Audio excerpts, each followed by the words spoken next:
आवर्जून आई भवानी मातेला मी कळकळीची मागणी करतो की दार उघड बाई, आता दार उघड. मोहोळ मतदारसंघामध्ये या 17 गावामध्ये रस्त्याची प्रचंड मोठ्या प्रमाणामध्ये गैरसोय झाली, पाण्याच्या बाबतीमध्ये गैरसोय झाली. 2009ला आपण बाहेरचा उमेदवार निवडून दिला, 2014ला आपण मुंबईतनं आपल्या उरावरती घेटकेन उमेदवार दिला, तोही निवडून दिला, आणि 2019ला इंदापूरवरनं पार्सल आणलं, तेही आपण निवडून दिलं. परंतु याची फार मोठी. नमस्कार, सोलापूर टाइम्स न्यूजच्या या स्पेशल रिपोर्टमध्ये आपल्या सर्वांचं स्वागत. खरं तर महाराष्ट्रामध्ये विधानसभेची रणधुमाळी सध्या सुरू आहे आणि असं असताना मोहोळ मतदारसंघातील जे पंढरपूरला जोडलेली 17 गावं आहेत त्या गावामध्ये या ठिकाणी मोहोळ तालुक्यातील आगामी विधानसभेसाठी ज्यांनी जे तयारी चालू केलेलं आहेत ते राजाभाऊ खरे यांच्या माध्यमातून खरं तर या गावात मंदिराचं उद्घाटन त्यांनी स्वखर्चातून सरकोली या गावात मंदिराचं उद्घाटन त्यांच्या हस्ते या ठिकाणी संपन्न होणार आहे. खरं तर एकीकडे विद्यमान आमदार यशवंत तात्या माने यांच्या माध्यमातून 2700 कोटीचा निधी आणल्याचं बोललं जातं आहे, परंतु सर्वसामान्य नागरिकांमधून याबद्दल साशंकता व्यक्त केली जाते. कुठेतरी दबक्या आवाजात हा विकास कुठेतरी फक्त कागदपत्री किंवा कागदावरच राहिलेला आहे का, अशी विचारणा दबक्या आवाजातून मोहोळ तालुक्यातील जनता या ठिकाणी करत असताना मोहोळ मतदारसंघातील पंढरपूर तालुक्यातील खरं तर सरकुली हा गाव मोहोळ मतदारसंघाला जोडलेला असून या आव्हान करतो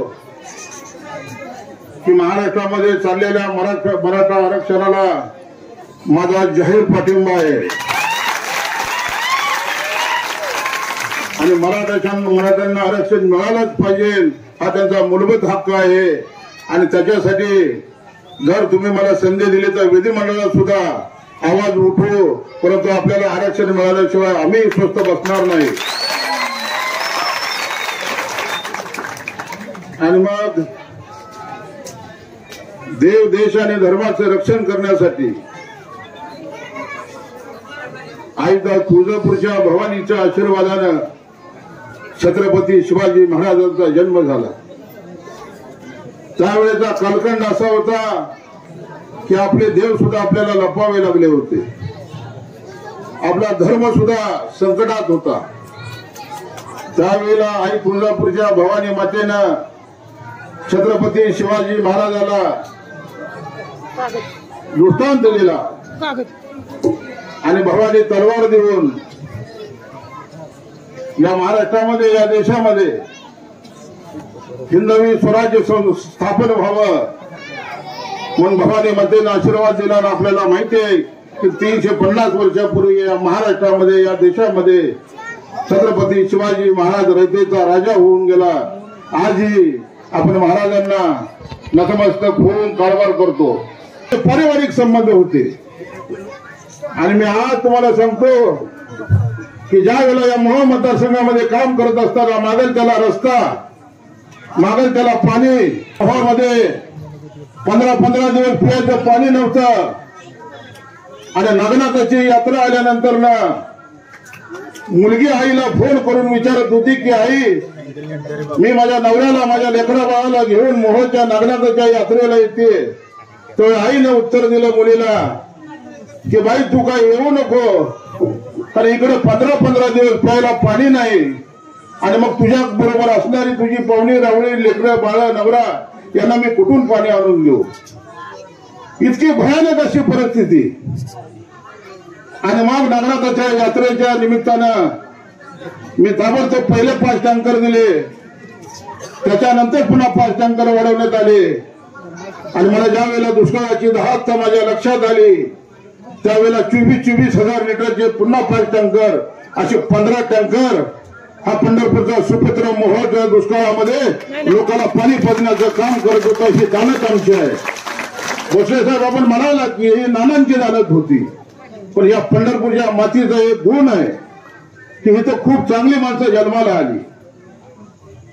आणि मग या दुष्काळामध्ये 15 टँकरना आपण ज्यावेळी पाणी देत होतो तर 15 दिवस मोहोळला पाणी येत नव्हतं. त्यावेळेला युतीच्या तलावामध्ये 4 मोटरी लावून अनगरला पाणी नेण्यात येत होतं, कारखान्याला पाणी नेण्यात येत होतं. 500 एकर जमीन उसाखाली ओलीच्या खाली येत होती आणि दुसरीकडे मोहोळच्या जनतेला पिण्यासाठी पाणी नव्हतं। अशी भयानक अशी बिकट परिस्थिती।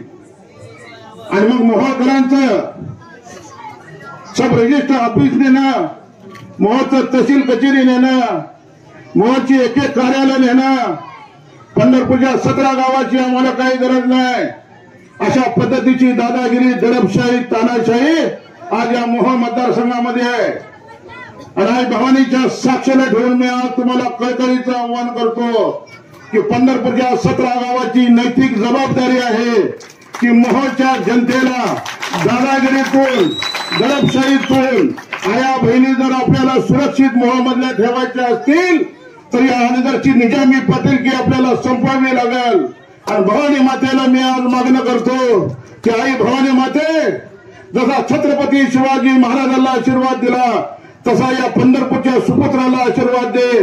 मागलत्या शेतकऱ्याला रस्ता देतोय, मागलत्या शेतकऱ्याला पाणी देतोय, आरोग्याविषयी कोण अडचणी घेऊन आले त्याला आरोग्यात मदत करतोय, शिक्षणाची कोण मागणी केली त्याला शिक्षणामध्ये मदत करतोय।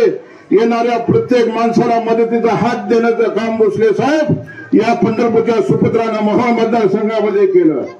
आणि म्हणून मी पंढरपूरच्या 17 गावाला विनंती करतो की या 17 गावाच्या शिदोरीवरती आपल्याला मोहोळची उद्याची लढाई जिंकायची आहे। नानांना 22 गावांनी आणि पंढरपूर शहरानं मदत केलं। नाना मंगळवाडा पंढरपूरचे 3 वेळाला आमदार झाले। अशाच पद्धतीची मदत या 17 गावांनी उद्या या पंढरपूरचा सुपुत्र म्हणून राजू खरेंच्या पाठीशी खंबीरपणे उभं राहावं असं मी कळकळीचं आव्हान आपल्याला करतो। कारण ही आपली नैतिक जबाबदारी आहे। ज्या वेळेला भवानी मातेचं भोसले साहेब आम्ही भूमिपूजन केलं त्यावेळेला मी म्हणलं होतं की राम हरी आज याचा भूमिपूजन सोहळा झाला, मी पुन्हा ज्या वेळेला इथं येईल त्यावेळी मंदिराच्या उद्घाटनाला येईल। परंतु मला कामगार मेळाव्याच्या निमित्तानं मला यावं लागलं आणि मी तिथं आल्यानंतर मंदिराची त्याला मी विचारपूस केली। मी राम हरीला 2 दिवसाला, 3 दिवसाला, 4 दिवसाला फोन करून विचारत होतो की राम हरी अशा पद्धतीचं भवानी मातेचं मंदिर उभं राहिलं पाहिजे, इतकं देखणं मंदिर उभं राहिलं पाहिजे की सरकोणेकरांना हेवा वाटावा अशा पद्धतीचं भवानी मातेचं मंदिर उभं राहावं। कारण या सरकोणीला भारत नानाच्या नावाने एक ओळख होती आणि आज राजू खरे हा पंढरपूरचा सुपुत्र म्हणून सरकोणीमध्ये एक भवानी मातेचं मंदिर बांधतोय। निवडणुका येतील, निवडणुका जातील, आज आपण नानांचं नाव घेतो, आज या मंदिरावर लावलेल्या पाठीवरती राजू खरेंचं नाव आहे, कधी नाव पुसलं जाणार नाही। आणि आपण पाहतोय या मोहोळ मतदारसंघामधली फार विचित्र परिस्थिती आहे। तिथल्या आया बहिणीवर सुद्धा अन्याय अत्याचार केले जात आहेत। अनगरमध्ये उज्ज्वला थिटे नावाची महिला पोलीस पाटलाची सून 28 एकर जमिनीची मालकीन नवरा वारल्यानंतर, सासरा वारल्यानंतर ना तिला बेघर करण्याचं काम या अनगरकरांनी केलं। 50 वर्षे पोलीस पाटीलकीच्या घरामध्ये ज्यांचा सासरा पोलीस पाटील होता, ज्यांचा नवरा पोलीस पाटील होता, ज्या वेळेला ते गिरव घरी गेले त्यावेळेला ती बिचारी एक मुलाला घेऊन 28 एकर जमीन करत होती। परंतु या काळ्या नजरेनं तिच्यावर दृष्टी पडली अनगरकरांची आणि जातीवंत पाटील घराण्याची ती सुनबाई होती माझी भगिनी। शेवटी जीवाला आणि मुलाला वाचवण्यासाठी तिने अनगर गाव सोडलं। या देशाला स्वातंत्र्य मिळून 75 वर्ष झाली आणि 15 ऑगस्टला ती माता, ती भगिनी माझी मोहोळच्या तहसील कचेरीच्या समोर उपोषणाला बसली आणि तिची मागणी काय होती की माझी 28 एकर जमीन मला करू द्या, माझा एकुलता एक मुलगा आहे, त्याचा वडील वारलाय, त्याचा आजोबा वारलाय। या पाटील आमच्या पोलीस पाटील घराण्याला या अनगरमध्ये 2 नंबरचा मान आहे। परंतु त्या थिटे उज्ज्वला थिटे नावाच्या ताईला 28 एकर जमीन सोडून, घरचा वाडा सोडून तिला पुण्याला स्थायिक व्हावं लागलं। ही कोणची दादागिरी आहे, ही कोणची निजामी पाटीलकी आहे? तर छत्रपती शिवाजी महाराज असले असते तर या पाटलाचा चौरण केला असता। आणि म्हणून मी पंढरपूरच्या या 17 गावातल्या जनतेला मी कळकळीचं आवाहन करतोय की आपल्याला ही निजामी पाटीलकी संपवावी लागेल। पंढरपूरची भूमी ही वारकऱ्यांची भूमी आहे, ही साधू संतांची भूमी आहे.